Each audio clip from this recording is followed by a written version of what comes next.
Hello, online folks. Good to see you all. Brian and Linda, Jody, Daisling, Jean, and whoever else may be there. We'll start in probably another 60 seconds here. So just hold on. We'll get there.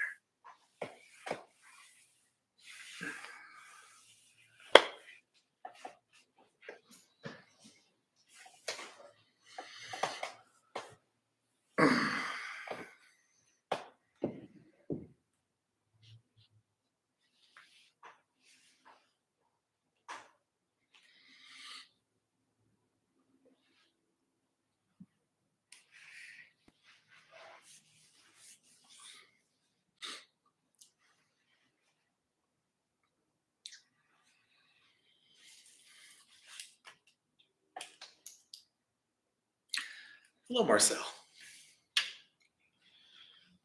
All right, so Marcel's here. We can start.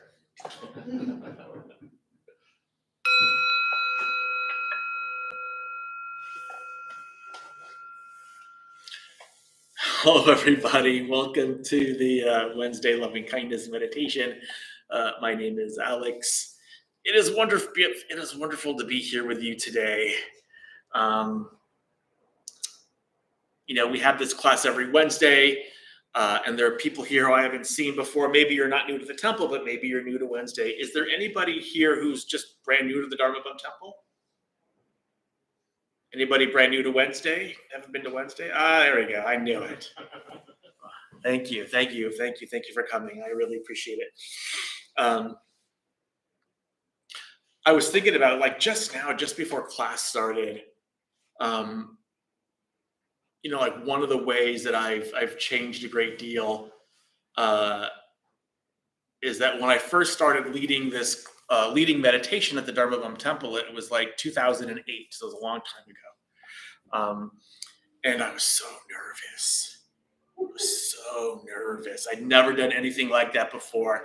I had this like incredible like imposter syndrome, like how dare I, and all these different types of these kind of self-defeating things going on, and so I like practiced everything, and it was like it's kind of funny now. I just stressed myself out, and so I had the first class, and it was fine. It was just not a big deal, and for like probably like a year after, or a couple of years after, I would just be very, very stressed out,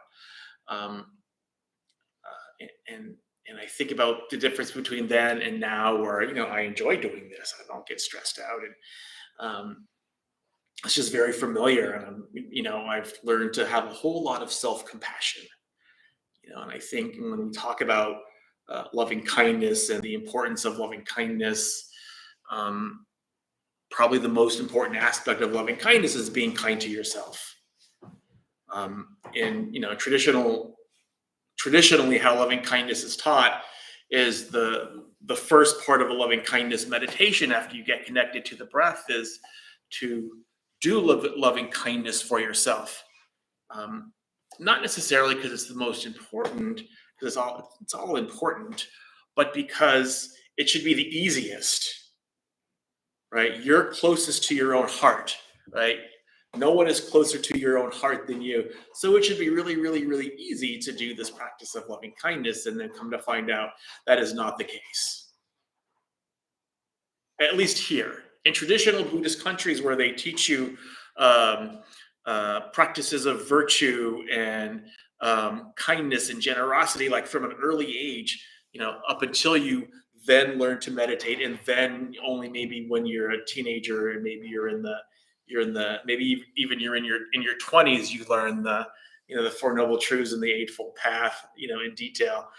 But there's so much like training in the basics and the prerequisites, and just basic kindness and generosity and wisdom, virtue, and concentration, and before you even get to like the big stuff, I guess you could say. But we don't have that here. We don't have it. We most likely we weren't raised like that, and so that's why we do this loving kindness practice in a little bit of a different way. So to do this practice of loving kindness, we're first going to do this for like a benefactor. And a benefactor is anyone who has shown us great love or great kindness. Someone it's really easy to have these feelings for, like brother, father, mother, father, brother, sister, cousin, best friend, something like that. Um, uh, because we all could do that pretty easily. That's the easiest probably for us, for Westerners. And then we're going to imagine uh, our benefactor doing this practice for us. Right? So we already have their experience of love and kindness in our own hearts. We already have that. That's why they're a benefactor. Right? They mean something to us. They're part of us because of that. And so we just call that to mind, right? And we imagine them doing this practice for us. And only after that will we then do loving kindness for ourselves. So what we're trying to do in those first two stages is kind of tenderize our heart, so to speak, kind of butter ourselves up, you know, instead of like going for what's normally a little bit difficult for us right away. We're going to wait, right? We're going to understand that, hey, we actually have, benefactors, people who have shown us love and kindness, who think that we're worthy enough and are special enough and are wonderful enough to do loving and kind things for, you know. And so we're going to have those kind of two things in our hearts before we then, do loving kindness for ourselves. Okay? And then we'll do, loving kindness for all beings in all directions. And essentially that's it. And that's going to be our loving kindness meditation. So the word that we're talking about, and I'm kind of going over this to online folks just because there's some new people here. The word that we're talking about when we're talking about loving kindness is metta, Metta. And it's a wonderful ancient word that when translated into English, thousands of years later, can mean a whole host of things: loving kindness, unconditional friendliness, goodwill, inoffensiveness, concord, harmony, those types of things. And it's really just a wish to be happy, a wish for ourselves to be happy, a wish for others to be happy, and a wish for ourselves and others to do the things that cause happiness. Our positive and well-intentioned thoughts, words, and actions. Think good thoughts, speak good words, do good deeds. That's the motto of the Dharma Bum Temple. And those are the things, in a nutshell, that cause happiness.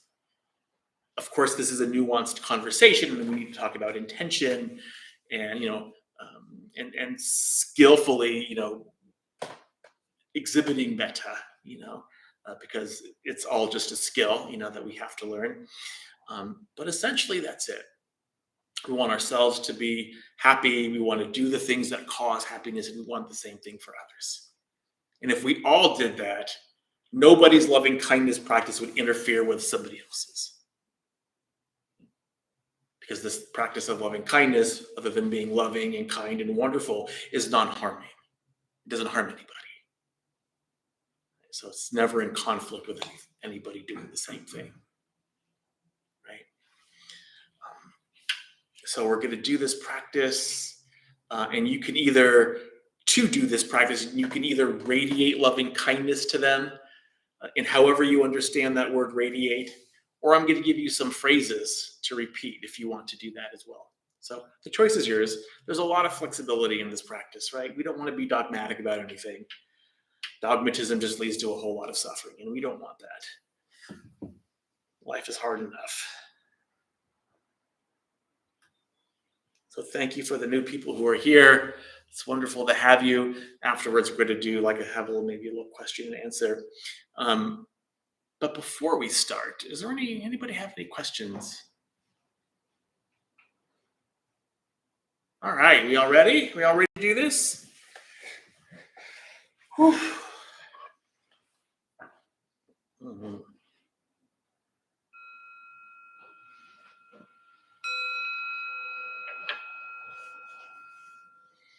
So just allow your eyes to close, making sure you have that comfortable and sustainable seated position so you're not likely to move around too much. so you can really concentrate and focus on what you're doing. And when we sit like a Buddha. And you can even imagine yourselves as a Buddha sitting underneath your own tree of enlightenment. Because historically, each Buddha has their own tree that they sit under, that they become enlightened under.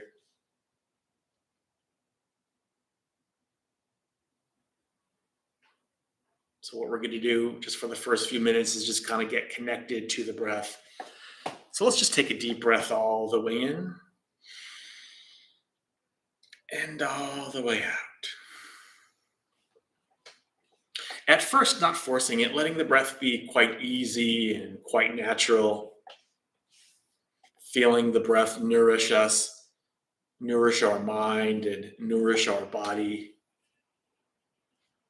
And to help the breath do this, we can focus on the breath at the base of the nostrils, just kind of feeling the air go in and out as you breathe. Just placing that attention there.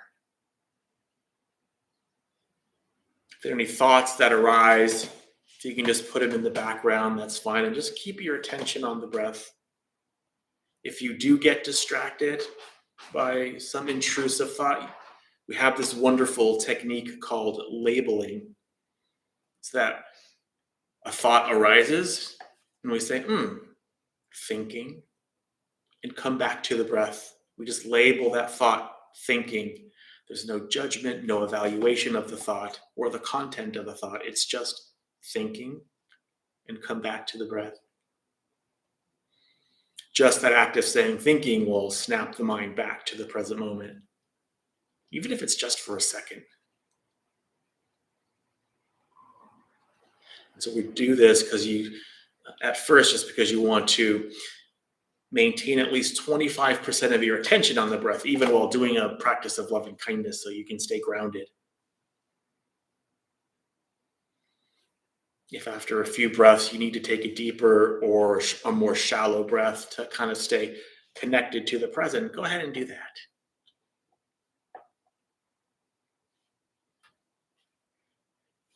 So for the next few moments, we'll just rest as gently as you can in the sensations of the breath.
And so, to begin our practice, our formal practice of loving kindness, we're first going to think of a benefactor. Again, a benefactor is anyone who has shown us great love, great kindness, someone it's easy to do this practice for because of what they've meant to us. And this person can be living, not living. You could have more than one if you want. It's okay.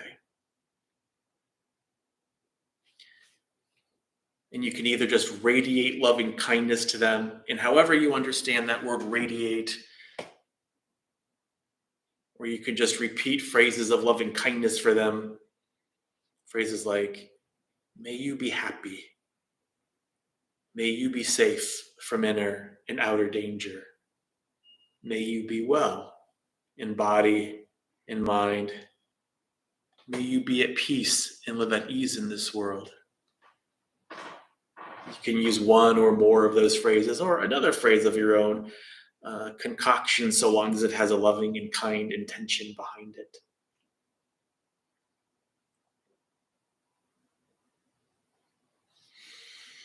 Wishing them happiness, wishing they do the things that cause happiness.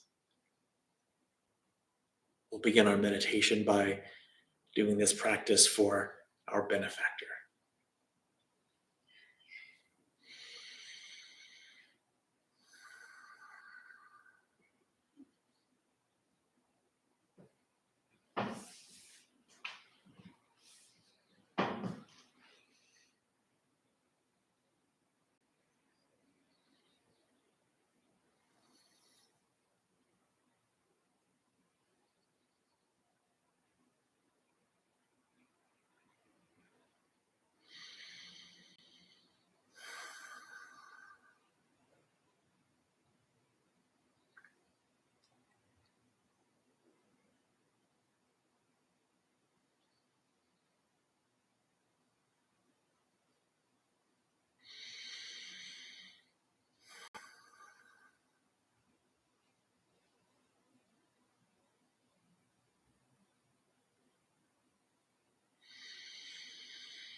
So shifting our focus just a little bit from loving kindness for a benefactor to now using the same benefactor or a different one, and imagining our benefactor doing this practice for us. You see, we already have the experience of their love and kindness in our heart. So, can we then just call that to mind and receive all of it again? Imagining your benefactor in your mind, and either they're radiating loving kindness to you or repeating phrases of loving kindness to you, smiling maybe. And your only job really is just to receive all of their loving kindness again. If you want, you can put your hand over your heart, feeling for any areas of tension, any part of your heart that says, no, I can't accept all of this. And then if something like that arises, can you just then breathe into that tightness, just giving it a little space. Nothing has to resolve or get better, just giving it a little space to do its thing. Just keep doing the practice. Imagining our benefactor doing this practice for us. Recalling that warmth, that goodness in our heart that we think about when we think of this person. How good it feels. Maybe we can smile while we're doing it too. Smiling puts the mind in a really good mood.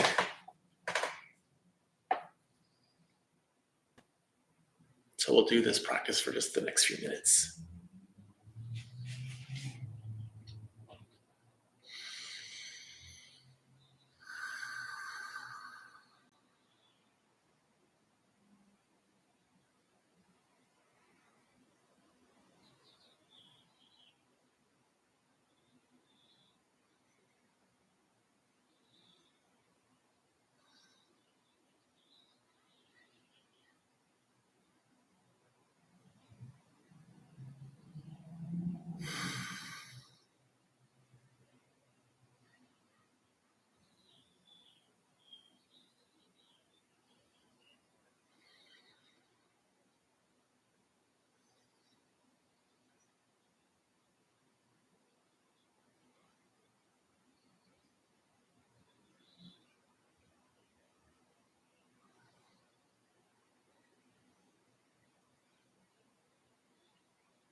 Again, shifting our focus from or to now, doing this practice for ourselves.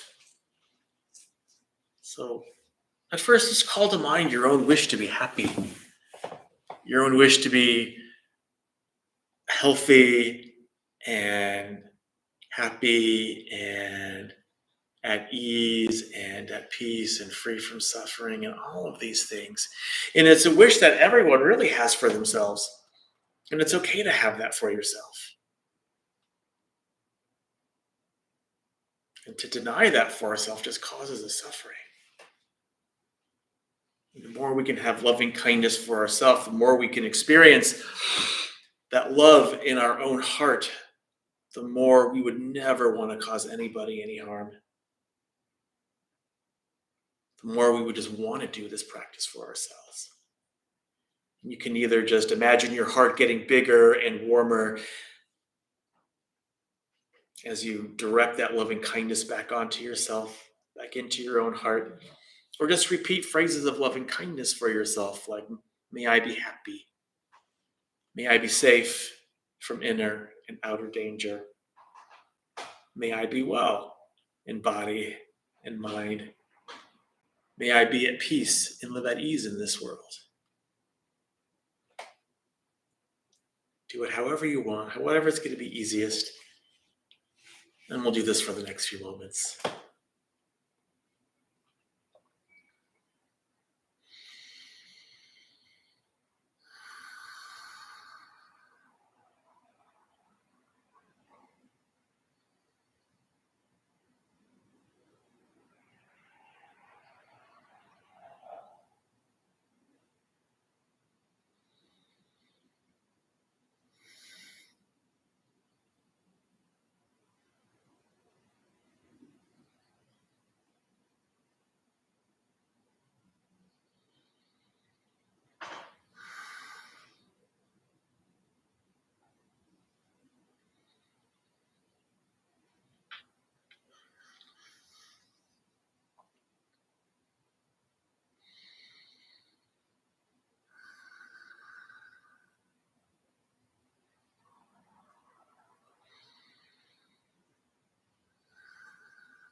And now finally, we can explore the limitless quality of the heart, made a little bit easier with all of the love and kindness practice we've done.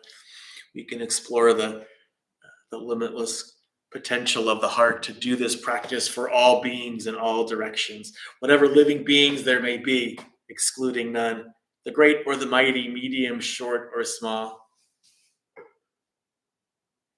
the seen and the unseen, those living near and far away, those born and to be born. May all beings be at ease. And then despise another in any state.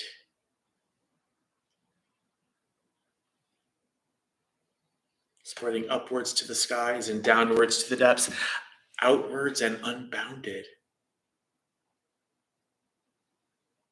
So we'll do this practice for all beings to end our meditation.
Just open your eyes when you're ready.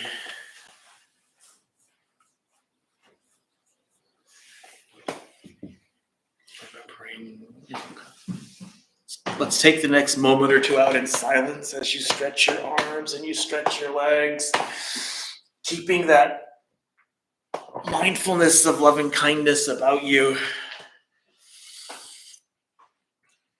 Remembering that you're not necessarily coming out of meditation, you're just changing positions a little bit.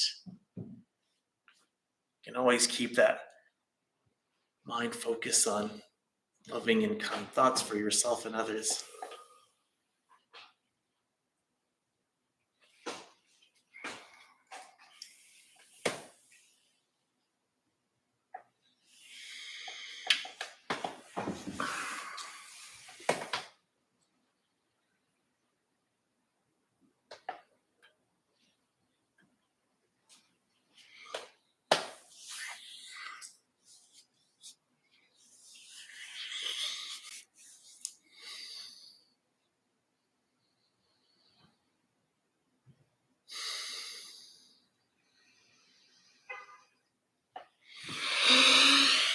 Okay.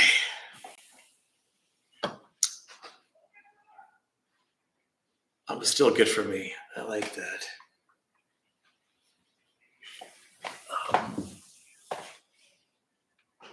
Any questions on the instructions at all? Hopefully they were relatively straightforward, and they always are pretty much. And so I want you to notice, when you come out of meditation, and especially if it's been a somewhat productive one, notice how much you're not suffering compared to when you started. One of the things, one of the Buddhist teachings, in the Four Noble Truths is just the third noble truth, which just says the end of suffering is possible. It is possible. When you do a practice like loving kindness, you kind of get out of your own head and you think of others and you think of yourself and you warm your heart and you train your heart and you open your heart for yourself and for other people, knowing that they're in the same boat that you are. Everybody's in pain and everybody's suffering. That's just human nature. But notice when you come out of meditation, this feels better. This feels better than when I came into, like maybe when I walked in the door here. And so the end of suffering is possible, and you got a short little taste of that. And the more you do this practice, and the more you practice these principles out in your life, the better it's going to be for you. One of the things I said last week, I think it was last week, I can't remember, they all just kind of run together, was that we know when you're on any kind of spiritual path, regardless of when you start, from then on, you're going to be in a constant state of healing, in a constant state of growing. And at times that can be a little bit uncomfortable. I myself have struggled in the last, a few months with just a lot of trauma responses regarding to like self-worth and stuff like that, because of some things that are happening externally. And it's been like, it's been an exercise. It has been really, really painful, not, acting out like I normally would act out or acted out in the past. And just to feel those feelings like, oh, are these feelings real?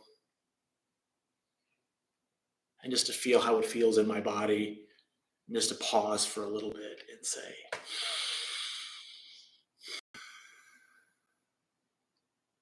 I think I'm going to be okay.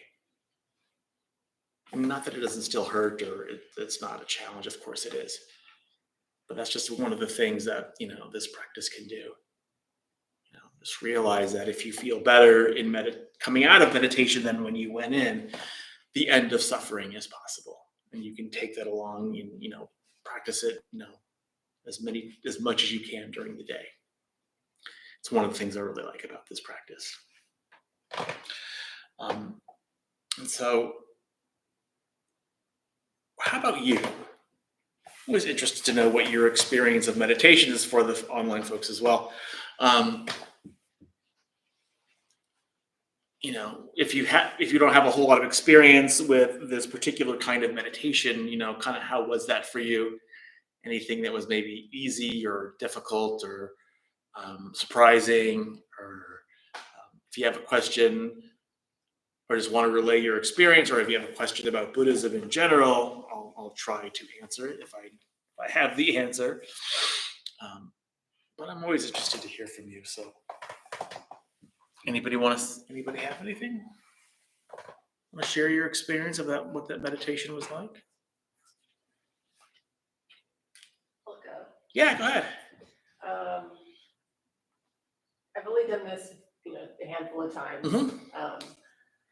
And this was interesting. It was completely different than my other experiences. And the moment I was getting love from my benefactor, loving kindness back to me, there was a little blip in the middle of it. And I don't know if it's like almost like a blip in consciousness or something, or maybe I fell asleep, but it was instantly, whatever it was just, in that second, I came back and there was a Buddha, like a figure smaller than this, but just right in front of me, sending it back. It was the most bizarre thing. It wasn't those people that I was picturing. Right. It was just, which is really cool. I had that sort of a, whatever it was, and I'm thinking, okay, are they the Buddha? Am I the Buddha? Just give me, does it matter? It doesn't matter if it's me sending it or they're sending it. It's all the same thing. And it's just,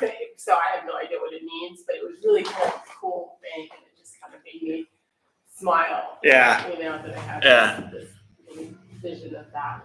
And then the second part was when I was doing into myself. My body was on fire.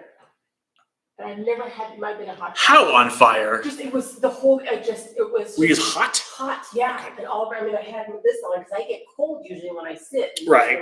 As we sit, I'm not moving, and I get chillier and that sort of thing. It just rose up and my head, I felt like I had a fever of some sort, and it's gone now, but it's just was on fire and I'm kind of sweating. And it wasn't necessarily uncomfortable. But, other than it was really hot. I have no idea what that is. So it was just, my whole body was reacting to something, almost like an allergic reaction.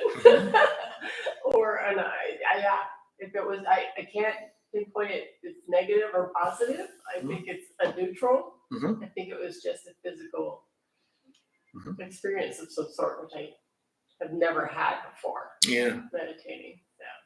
Awesome. I guess so. So to part one and part two, I have no idea what's happening. But these types of things can happen. And the reason I say that I don't know what's happening is because it all has to do with your life experiences and in the way that your mind relates to these practices and the effort that you're putting in, all of the things that I don't really know. And that's the thing about this practice, and what I loved about what you said about that is, like, I don't know if this is good or bad, because it's neither good or bad. It's just what happens, it's what can happen, and it's really, really cool. And, the next time you meditate, you might not have this experience at all. It might be something different.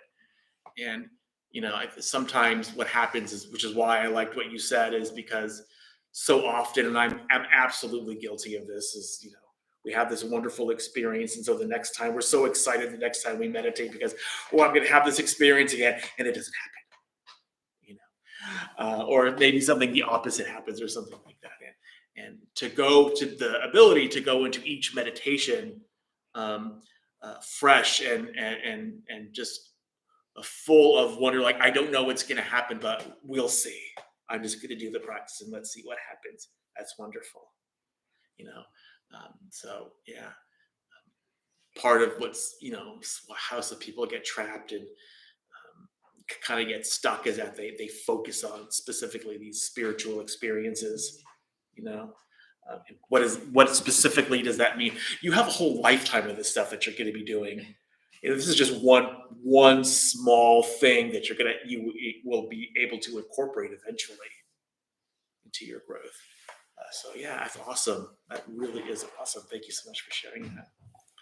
All right, Brian and Linda, it's comforting knowing that you are not alone, that we all suffer, and that we have this practice to help. Absolutely. Absolutely. And that's why so many people like it, meditating in a group, because we all know, whether we're thinking it or not, that, yeah, we're all here for the same reason, to suffer less, to love one another more. And, whether we know it or not, we're always supporting each other. We always feel supported here. That's what the Dharma Bum Temple is for. Yes. Yeah, my experience was sending that love out was really easy. Mm-hmm. And then receiving it was really easy. Mm-hmm. It felt warm. Mm-hmm. But when I started to give that to myself, I got really numb and tired. And I wanted to go to sleep. What do you do with that feeling? Like, I got really kind of drained feeling. So, what I would do is just stop doing the practice and just focus on what you're feeling in your body. Right. And just instead of like doing this practice of loving kindness, just like kind of stop and just kind of breathe in and breathe out. It's more mindfulness of the breath and the body at this point. Like, okay, what is happening? I did this practice. Let me feel what's going on in the body. Because it's like, your body is kind of almost shutting down because it doesn't want to do it. And that's so, that happens, like, that numbness I can absolutely relate to. It's like there's like nothing. It's like a nothing. And it's like, okay, and so often what I've been told is that when you feel this, don't force it. Don't try to feel something. Just do the practice. If these weird body sensations happen, just go back to like a regular kind of mindfulness kind of thing and just kind of do some notice what's going on in the body and focus on that. Be mindful of that. And later, if you want to, go back to it, then go back to it. If you want to wait until like the next part, then wait till the next part and do that if it's going to be easier. Because it's interesting how the body will tell us, I don't want this. I don't like this. I don't like this at all. I don't want to get like existential. No, it's okay. I mean, it's the threat of loving myself. Like, yeah. Like this. And the thing is that that's our natural potential. We have this natural potential for goodness and for love and for kindness. But through our conditioning and our upbringing, that's been completely almost like tamped down, so hard and so deep that to bring that up, it seems like so foreign. It's like, I don't want this at all. I don't deserve this at all. It's like, yeah, you do. It feels so much better if you have this feeling of love and your kindness. This is an experiential practice. If you could feel that love and kindness in your heart, you do this all the time. You do this practice all the time. And so it is possible. Thank you. Good job here. Anyone else?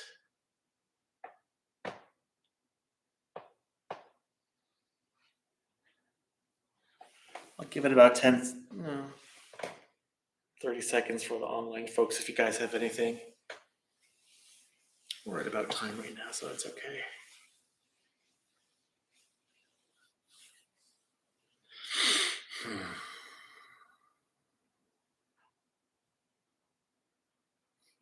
All right.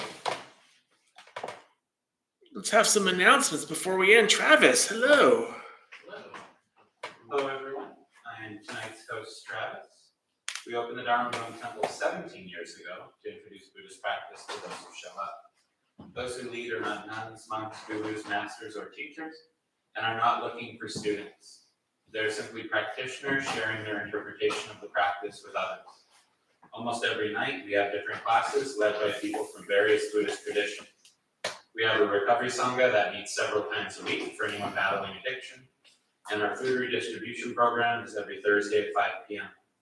We have classes and programs every day, and everything we offer here is always free. The full schedule is on our website and posted in the entryway above the shoe rack. We also have a lending library. If you see a book you like, feel free to borrow it, bring it back whenever you are done with it. Please straighten out your seat or cushion before you head out. Thank you for being here. We wish you well and hope to see you all again. Awesome. Thank you. Let's join our palms together at our hearts, please. And may the benefits of this meditation, this discussion, be received by all beings in all directions. May all beings be free from suffering. May all beings be at peace. May all beings be joyful and at ease. May all beings be happy. And may all beings be loved and seen for the beautiful, radiant beings that they are, that you are. Thank you for coming.